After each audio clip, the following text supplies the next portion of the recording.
At the close of the 20th century, there are many critical battles facing America.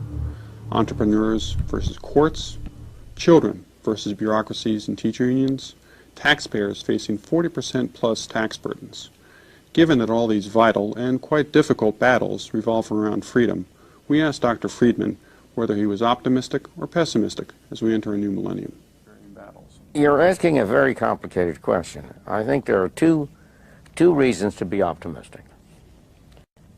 One is that ideas have changed. The rhetoric 50 years ago was very different from the rhetoric now. 50 years ago, the rhetoric was that everybody was a socialist. All intellectuals were socialists. They all believed that government was the answer to every problem. Today, nobody believes in socialism if you listen to them. That's the rhetoric. The reality is that we are much less free now than we were 50 years ago. Government is bigger, takes a larger fraction of our income, it imposes more controls on us. We are freer in some dimensions. There's been great social progress in tolerance of minorities. Our racial problem has been much improved, not through government, but through private activity.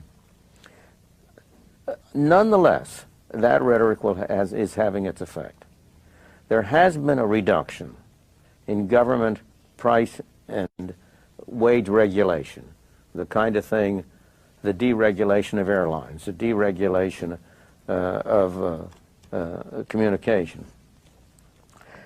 But what we have tended to do is to replace that by social regulation, aid to disability, the OSHA, OEC, that kind of environmental thing, that kind of thing. So the question is, will the rhetoric, will the change in intellectual ideas carry through and produce a change in actual policy? I think there is a tendency for that. That's one source of optimism. But I think a much more reliable source of optimism is the growth of the Internet.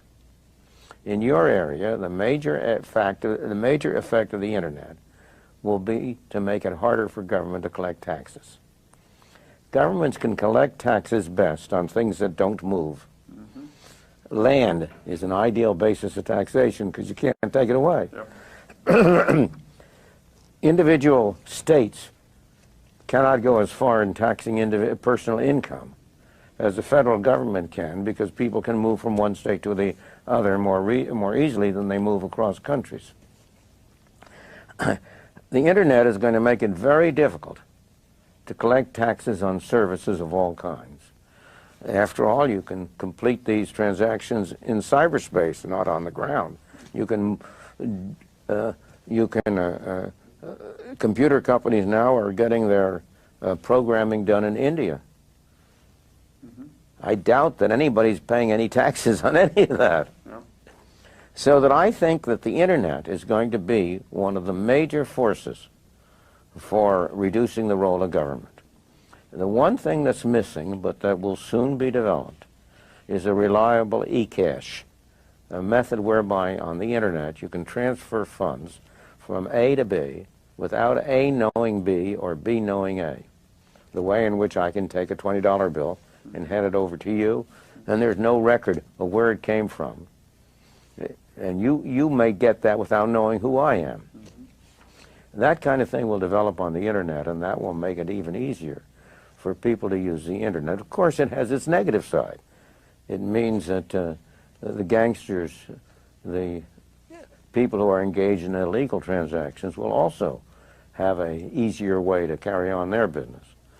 But I think that the tendency to make it harder to collect taxes will be a very important positive effect of the Internet.